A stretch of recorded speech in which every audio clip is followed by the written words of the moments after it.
Hey guys, welcome back. It's Missy, and today we're going to be talking about toxic positivity. So oftentimes, especially nowadays, I feel like there's a lot of quotes of like, be positive, be happy, and there's a lot of promotion about just think positive and things will be okay. And there's a time and place for positivity, obviously. It is important to be positive. It's just as important to be positive as it is to acknowledge and have moments of negativity. So for instance, if your mom just died, is that a time to be positive? No. Positivity won't help you in any sort of way. It actually hurt you because it's suppressing what's going on in your actual emotions. Like, that's a time when you actually have to deal and process with what has just happened. There's no real positivity in that.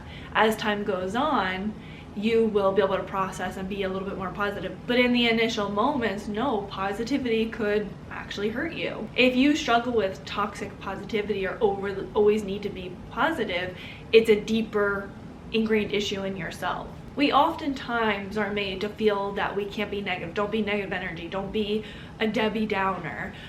And how we learn about our feelings and how to process our feelings and how to deal with negativity all stems from childhood. In your upbringing, if you felt that you weren't supposed to have negative emotions, or you heard things to make you feel like you can have negative emotions, like, don't cry, or stop being so negative, nothing's going on with you, you're not depressed, hearing all of these things, that causes you to feel that you can't have these emotions, or you're not supposed to have these emotions, which then creates great shame and guilt. So when you have guilt and shame over having negative emotions, you will try to suppress them as much as possible, and also could lead to repression. So suppression is when you consciously try to suppress your thoughts and feelings, and repression is when it's an unconscious act where it's very deep down in there. So that can lead to a lot of negative side effects. And with guilt and shame, when you have this guilt and shame over having these negative thoughts and feelings, it leads to this toxic positivity. Because if you think about it, what's the opposite of guilt and shame and having negativity? It's trying to overcompensate for being overly positive. The problem with that is that we're not meant to just only be positive. Negative emotions, or uncomfortable emotions as I like to call them, because negative makes you feel like you're not supposed to feel them, but these uncomfortable emotions, they're there for a purpose. They're there to tell us something. When we feel sad, it's there to tell us that we need a change, or something's going on that we need to process. Or when we feel anger, it's telling us that we may be being mistreated in some sort of way, or are frustrated, or there's an emotion that we need to uncover. And covering that up with positivity, that won't resolve it. It will just wind up in that suppression, and then it will come out in other ways, like anger, anxiety, or depression. So you need that balance. You need a balance of acknowledging your negative emotions and dealing with them and processing them, just as much as you need that positivity to help you work through things and for you to have hope. The problem with toxic positivity is it creates delusions. So you see the world in a more positive light, in an unrealistic light, and then when something happens, maybe you get triggered, maybe after a while, because you're suppressing everything, it just comes out in a huge panic, all these things, you're knocked off of that delusion, and then you are hit with reality, because that's what happens eventually, is when you're creating this delusions to not deal with reality, reality hits you really hard and it comes out in an extreme way. Not only do these delusions affect you, but it also affects your other relationships. So when you have this positivity delusion, it is uncomfortable in your other relationships because it invalidates them. So when you're being overly positive, you're invalidating what they're feeling. People can't relate to you because they're here in reality and they're acknowledging that negative things are going on, and you're up here in kind of la la land and you're not acknowledging, hey, this is what's going on. So they can't relate to you. You're not on the same level. And also, if someone needs your support, you can make them feel much worse. So if someone's like, hey, I'm going through a hard time, and you're like, well, it could have been worse, that feels terrible to feel invalidated in that way, and they then will feel shame, like, oh, I shouldn't have these emotions, oh, like I'm being a baby by feeling these things. So this toxic positivity, it completely minimizes the human experience, because we're not like that. We're not just like happy-go-lucky positive all the time. life sucks, shit happens. So how do you know if you're someone that has toxic positivity? Well, one, you will hide or mask your feelings. So you will act like nothing's really bothering you, or like when anything negative happens, you push it to the side and you try to put up this positive front, or you try to see things in a different perspective immediately so you don't have to deal with that negativity, and you will show other people like, no, I'm fine, everything's okay, and you try to put up a positive front. Or also in childhood, you may have been around so much negativity that you then overcompensated for it by being overly positive, or having to be the one that was like, hey, listen, like, you know, things are gonna be okay, we're gonna make it work, or, you know, having to lead in that direction because you were around so much of that negativity and you didn't have your own support and guidance, so you had to be that person. Another thing is you will just try to go on with it. You will dismiss and belittle your feelings. You'll say things like, it is what it is.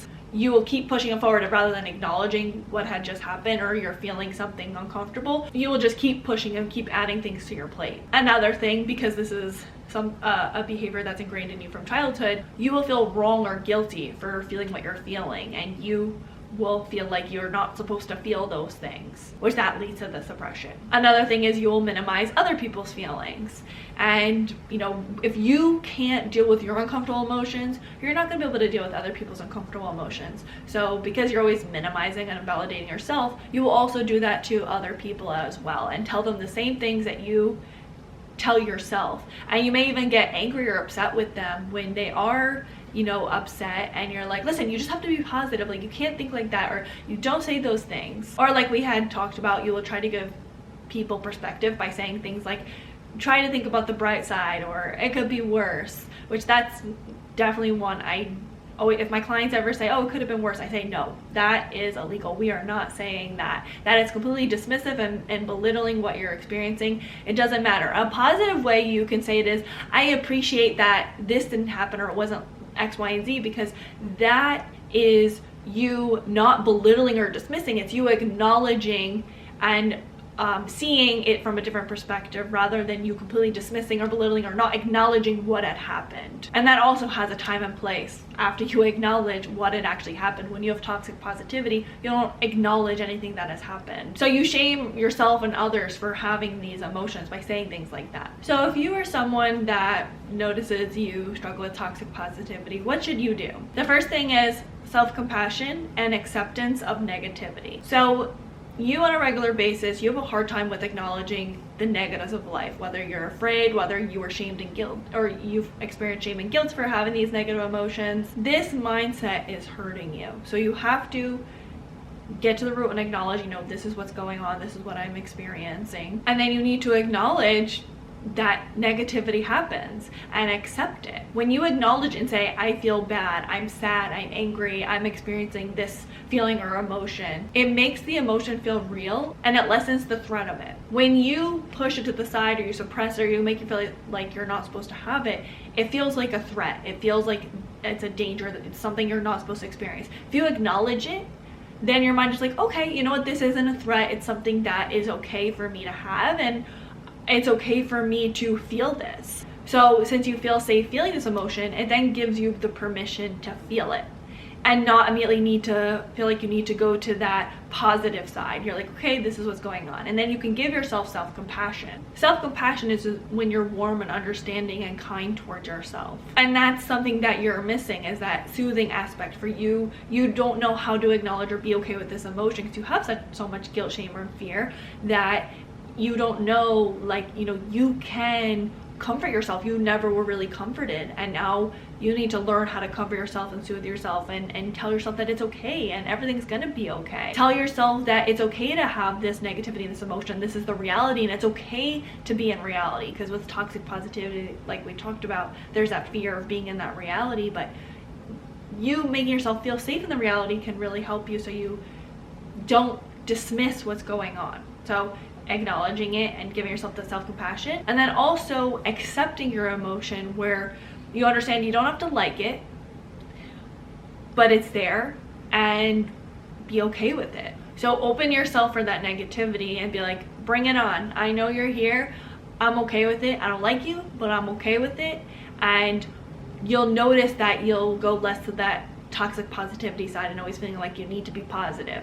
You can eventually become positive, but you first need to acknowledge there needs to be steps where be negative first and then you can be positive. And then the other thing is to have empathy for others. So once you practice this with yourself and being compassionate towards yourself, and you accept and acknowledge these feelings, then you can do it with others, because like we talked about, the toxic positivity can affect your other relationships in a negative way. So once you allow yourself to have these emotions, then you can allow other people to have their emotions. And like when someone's being negative or feeling down, say, I accept that they have this emotion. To yourself, they accept that they have this emotion. They're allowed to have this emotion. And if you feel an urge to go to those toxic positive, usual things you say, it'll get better, or it could be worse, or think about the bright side. When you get an urge to do those things, recognize that. Instead, validate their feelings. Like, I know that must have been really hard. I'm sorry you experienced that. I wish there was something I could do. Acknowledge their suffering. And even if you don't know what to say, because maybe you go to that positive side because you don't know how to handle the situation, say, I don't know what to say, but I really feel for you, or I wish there was something I could say to that could make it better. That's better, to acknowledge them rather than making them feel worse for what they're experiencing. And are there going to be moments when including positivity, encouraging them, it makes sense in that moment? Yeah, absolutely. But first validate their feelings, then ask them what they need. If they're looking for a solution, that's when you can include some positivity, but never say it could be worse. Instead say, or what is something that you're glad that didn't happen in this situation? That's a better question. So what do you guys think? Leave it all in the comments below, and please don't forget to like, comment, subscribe, and share with someone that you think may need it. Until next time, thanks for watching. Bye guys. Hey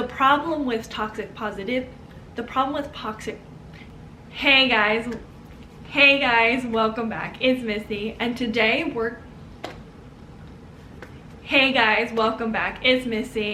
and if you are, hey. Someone please do a compilation of me going, hey guys, bye guys. I don't even know where that originated from or why I do it, but I feel like it's like welcoming. It's like, howdy, come on in.